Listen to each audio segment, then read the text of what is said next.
নতুন নিয়মে বাংলাদেশ পুলিশের কনস্টেবল পদে নিয়োগ। জাতির পিতা বঙ্গবন্ধু শেখ মুজিবুর রহমানের স্বপ্নের সোনার বাংলার জন্য কাঙ্ক্ষিত জনগণের পুলিশ বিনির্মাণের লক্ষ্যে মাননীয় প্রধানমন্ত্রী শেখ হাসিনার নেতৃত্বে 2025 সালের মধ্যে মধ্যমায়ের দেশ এবং ভিশন 2041 পূরণের মাধ্যমে 2041 সালে উন্নত বাংলাদেশের উপযোগী করে বাংলাদেশ পুলিশকে গড়ে তোলার প্রত্যয়ে স্বরাষ্ট্র মন্ত্রণালয়ের তত্ত্বাবধানে কনস্টেবল পদের বিদ্যমান নিয়োগের নিয়ম নীতির আধুনিকায়ন করে একটি সুসংহত পদ্ধতি প্রস্তুত করেছে বাংলাদেশ পুলিশ। এই পদ্ধতিতে নিয়োগ বিজ্ঞপ্তি প্রকাশের পর থেকে মোট 7টি ধাপ অনুসরণ করে একজন যোগ্য প্রার্থী বাংলাদেশ পুলিশের সদস্য হিসেবে নিয়োগ পেতে পারবেন। পদের সাথে সঙ্গতি রেখে বিভিন্ন যোগ্যতা ও শর্তাবলী উল্লেখ করে বাংলাদেশ পুলিশের কনস্টেবল পদে লোক নিয়োগের বিজ্ঞপ্তি প্রকাশ করা হবে। ওই বিজ্ঞপ্তিতে আগ্রহী প্রার্থীদের অনলাইনে রেজিস্ট্রেশনের জন্য আহ্বান জানানো হবে। অনলাইনে আবেদনপত্র পরবর্তীতে পুলিশ হেডকোয়ার্টার্স কর্তৃক নির্ধারিত নিয়োগ বিধি অনুযায়ী ওয়েব বেসড স্ক্যানিং করা হবে। উল্লেখ্য যে প্রার্থী মিথ্যা বা অসম্পূর্ণ তথ্য প্রদান করলে ওই আবেদন নিয়োগের যে কোনো পর্যায়ে বাতিল বলে গণ্য হবে। এজন্য আগ্রহী প্রার্থীদের সঠিক তথ্য প্রদানের জন্য বিশেষভাবে অনুরোধ করা হচ্ছে। এই ওয়েব বেসড স্ক্যানিং শেষে যোগ্য প্রার্থীদের মোবাইল নম্বরে ইউজার আইডি এবং পাসওয়ার্ড সম্বলিত একটি SMS পাঠানো হবে। শারীরিক মাপ ও কাগজপত্র যাচাইকরণ এবং শারীরিক সক্ষমতা যাচাই পরীক্ষায় অংশগ্রহণের জন্য যোগ্য প্রার্থীদের অনলাইনে admit card for physical endurance test প্রদান করা হবে। যোগ্য প্রার্থীগণ A4 সাইজ কাগজে 2 কপি প্রিন্ট করবেন। অ্যাডমিট কার্ডের 2 কপি ব্যতীত কোনো প্রার্থী শারীরিক মাপ ও কাগজপত্র যাচাইকরণ ধাপে অংশগ্রহণ করতে পারবেন না। শারীরিক মাপ ও কাগজপত্র যাচাইকরণ প্রথম দিন। এই ধাপে অংশগ্রহণের জন্য মনোনীত প্রার্থীকে admit card for physical endurance টেস্টের 2 কপি, নিয়োগ বিজ্ঞপ্তিতে উল্লেখিত সকল ডকুমেন্টস সহ উপযুক্ত ড্রেসে নির্ধারিত দিনে যথাসময়ে নির্দেশিত স্থানে উপস্থিত থাকতে হবে। ভেন্যুতে প্রবেশের পরই একটি নির্ধারিত স্কেল দিয়ে প্রার্থীর উচ্চতার সঠিকতা যাচাই করা হবে। এক্ষেত্রে যোগ্য প্রার্থীদের লাইন করে মূল ভেন্যুতে নিয়ে যাওয়া হবে।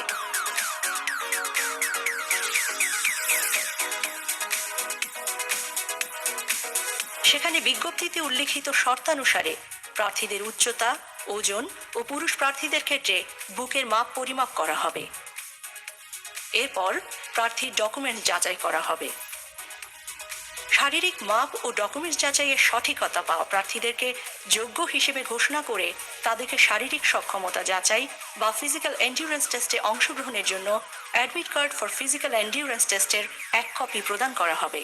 ফিজিক্যাল এন্ডিউরেন্স টেস্টের সময়সূচি প্রার্থীদেরকে জানিয়ে দেওয়া হবে। শারীরিক সক্ষমতা যাচাই পরীক্ষা দ্বিতীয় দিন।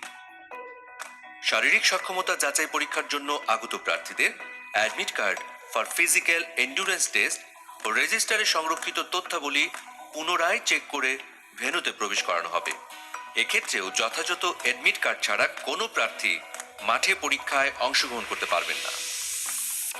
আগত প্রার্থীদেরকে ব্রিফিংয়ে অংশগ্রহণ করতে হবে। সেখানে শারীরিক সক্ষমতা যাচাই পরীক্ষার ও মাঠের নিয়ম নীতির বিষয়ে ব্রিফিং করা হবে। শারীরিক সক্ষমতা যাচাই পরীক্ষার ইভেন্ট শুরুর পূর্বে প্রত্যেক প্রার্থী ইভেন্টে অংশগ্রহণের জন্য শারীরিক ও মানসিকভাবে সুস্থ আছেন মর্মে উল্লেখ করে ইন্ডেমনিটির ঘোষণাপত্র নিয়োগ কমিটির নিকট দাখিল করতে হবে। প্রার্থী ইভেন্টে অংশগ্রহণের পূর্বেই এই ঘোষণাপত্র প্রদান করা বাধ্যতামূলক। শারীরিক সক্ষমতা যাচাই পরীক্ষা মোট 7টি ইভেন্টের মাধ্যমে অনুষ্ঠিত হবে। একজন প্রার্থীকে শারীরিক সক্ষমতা যাচাই পরীক্ষায় উত্তীর্ণ হতে হলে প্রতিটি ইভেন্টেই তাকে কৃতকার্য হতে হবে। যে কোনো ইভেন্টে অকৃতকার্য হলে প্রার্থীর প্রার্থিতা বাতিল করা হবে। প্রথম ইভেন্ট দৌড়। এই ইভেন্টে পুরুষ প্রার্থীদের 200 মিটার দূরত্ব 28 সেকেন্ডে এবং নারী প্রার্থীদের 200 মিটার দূরত্ব 34 সেকেন্ডে অতিক্রম করতে হবে। দৌড় শুরুর পূর্বে প্রার্থীদেরকে দৌড়ের নিয়মকানুন বিষয়ে ব্রিফিং করা হবে। দৌড়ের ক্ষেত্রে প্রার্থীকে চুনের দাগ বা চেক পয়েন্টের পেছনে সিটিং পজিশন নিতে হবে। কোনো প্রার্থী যদি চুনের দাগ স্পর্শ করেন কিংবা হুইসল ব্যতীত দৌড় আরম্ভ করলে সরাসরি ডিসকোয়ালিফাইড হবেন। এই ইভেন্টে উত্তীর্ণ প্রার্থীরাই পরবর্তী ইভেন্টে অংশগ্রহণ করার সুযোগ পাবেন। দ্বিতীয় ইভেন্ট পুশ আপ। এই ইভেন্টে পুরুষ প্রার্থীদের 35 সেকেন্ডে 15টি পুশ আপ ও নারী প্রার্থীদের 30 সেকেন্ডে 10টি পুশ আপ দিতে হবে। ইভেন্ট শুরুর আগেই প্রার্থীদেরকে পুশ আপ ইভেন্টের নিয়ম কানুনের বিষয়ে ব্রিফিং করা হবে। পুশ আপে বডি, হেড, ব্যাক পার্ট এবং হিপ একই লেভেলে অর্থাৎ স্ট্রেট থাকতে হবে। হিপ ডাউন থাকবে, হাঁটু সোজা থাকবে এবং কোনো অবস্থাতেই মাটিতে স্পর্শ করবে না। আপ অবস্থায় এলবো স্ট্রেট এবং ডাউন অবস্থায় এলবো বেন্ড থাকবে। আপ থেকে ডাউনে গিয়ে আবার আপে আসলে একটি পুশ আপ কাউন্ট করা হবে। বাঁশি দিলে প্রত্যেক প্রার্থীকে পুশ আপ শুরু করতে হবে। কোনো প্রার্থী উল্লিখিত নিয়মের ব্যত্যয় করলে ডিসকোয়ালিফাইড হবেন। এছাড়াও এরপর নির্ধারিত সময়ের মধ্যে পুশ আপ সম্পন্ন করতে না পারলে প্রার্থী ডিসকোয়ালিফাইড হবেন। এই ইভেন্টে কৃতকার্য হওয়া প্রার্থীগণ পরবর্তী ইভেন্টের জন্য মনোনীত হবেন।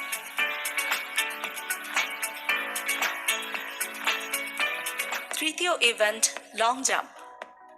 এই ইভেন্টে পুরুষ প্রার্থীদের কমপক্ষে 10 ফিট এবং নারী প্রার্থীদের কমপক্ষে 6 ফিট দূরত্ব জাম্প করে যেতে হবে।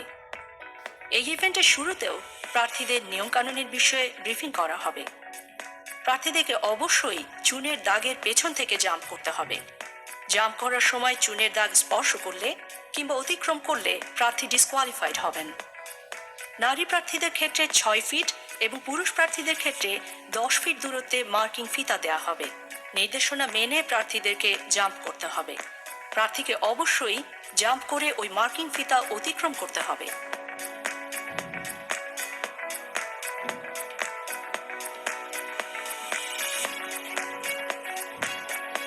এক্ষেত্রে প্রার্থী মার্কিং ফিতা অতিক্রমে ব্যর্থ হলে ডিসকোয়ালিফাইড হবেন। উল্লেখ্য যে প্রত্যেক প্রার্থী এই ধাপে উত্তীর্ণ হতে সর্বোচ্চ 3 বার করে জাম্প করার সুযোগ পাবেন। চতুর্থ ইভেন্ট হাই জাম্প। এই ইভেন্টে পুরুষ প্রার্থীদের জাম্প করে 3.5 ফিট ও নারী প্রার্থীদের 2.5 ফিট উচ্চতা অতিক্রম করতে হবে। ইভেন্ট শুরুর পূর্বেই প্রার্থীদেরকে ইভেন্টের নিয়ম কানুনের বিষয়ে জানিয়ে দেওয়া হবে। ইভেন্ট পরিচালক বাঁশি দিলে প্রত্যেক প্রার্থী দৌড়ে এসে জাম্প করে নির্ধারিত উচ্চতা অতিক্রম করবে। জাম্প করার সময় ক্রসবার স্পর্শ করলে বা ক্রসবার পড়ে গেলে কিংবা জাম্প করার পর প্রার্থী জাম্পিং পিটের মধ্যে না থাকলে ডিসকোয়ালিফাইড হবেন। উল্লেখ্য যে প্রত্যেক প্রার্থী এই ধাপে উত্তীর্ণ হতে সর্বোচ্চ 3 বার করে জাম্প করার সুযোগ পাবেন। এই ধাপে উত্তীর্ণ প্রার্থীরাই কেবলমাত্র পরবর্তী দিনের শারীরিক সক্ষমতা যাচাই পরীক্ষায় অংশগ্রহণ করতে পারবেন। হাই জাম্প ইভেন্টের মাধ্যমে শারীরিক সক্ষমতা যাচাই পরীক্ষার দ্বিতীয় দিনের কার্যক্রম শেষ হবে। শারীরিক সক্ষমতা যাচাই পরীক্ষা তৃতীয় দিন। শারীরিক সক্ষমতা যাচাই পরীক্ষার তৃতীয় দিনে নির্দেশনা অনুযায়ী প্রার্থীদের যথাসময়ে নির্ধারিত স্থানে উপযুক্ত পোশাকে উপস্থিত থাকতে হবে। তৃতীয় দিনের শুরুতেও প্রার্থীদের ব্রিফিং করে ওই দিনের কার্যক্রমের বিষয়ে অবহিত করা হবে। ব্রিফ শেষে প্রার্থীদের পুনরায় ইভেন্ট স্থলে নিয়ে যাওয়া হবে। পঞ্চম ইভেন্ট দৌড়। এক্ষেত্রে পুরুষ প্রার্থীদের 1600 মিটার দূরত্ব 6 মিনিট 30 সেকেন্ড এবং নারী প্রার্থীদের 1000 মিটার দূরত্ব 6 মিনিটে অতিক্রম করতে হবে। দৌড় শুরুর পূর্বে প্রার্থীদেরকে দৌড়ের নিয়মকানুন বিষয়ে ব্রিফিং করা হবে। দৌড়ের ক্ষেত্রে প্রার্থীকে চুনের দাগ বা টেক পয়েন্টের পেছনে সিটিং পজিশন নিতে হবে।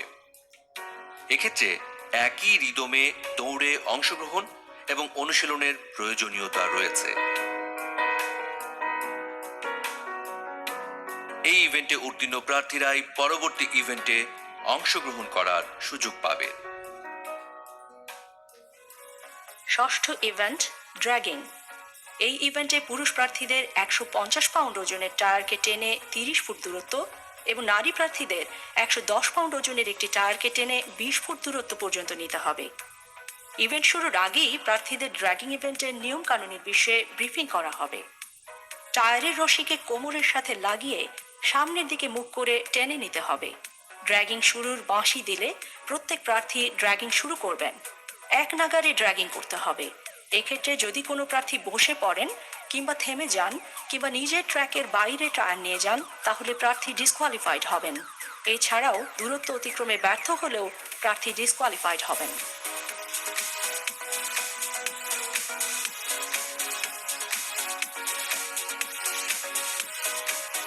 সপ্তম ইভেন্ট, রোপ ক্লাইম্বিং।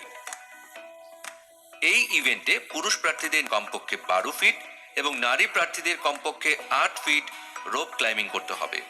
ইভেন্ট শুরুর পূর্বেই প্রার্থীদের রোপ ক্লাইম্বিং এর নিয়ম নীতি জানিয়ে দেওয়া হবে।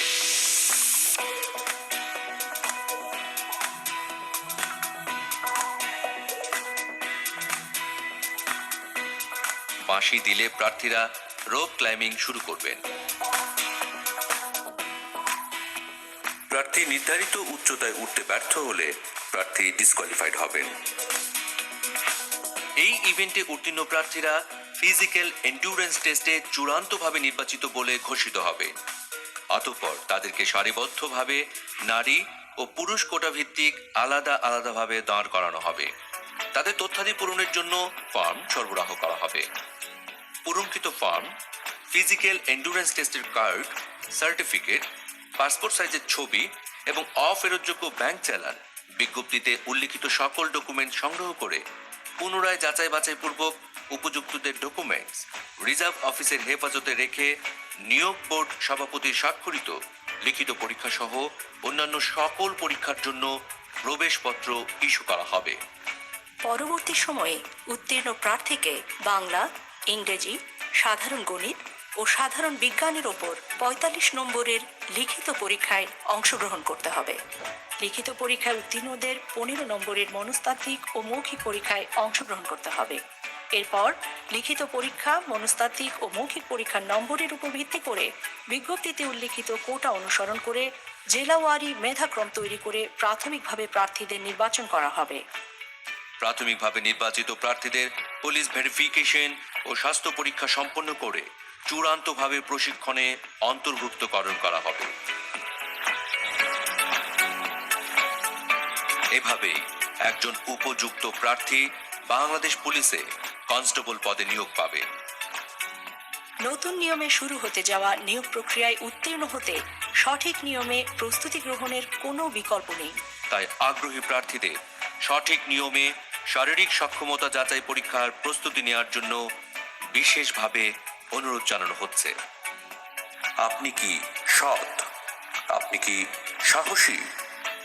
আপনি কি দেশের জন্য যে কোনো চ্যালেঞ্জ গ্রহণে সক্ষম?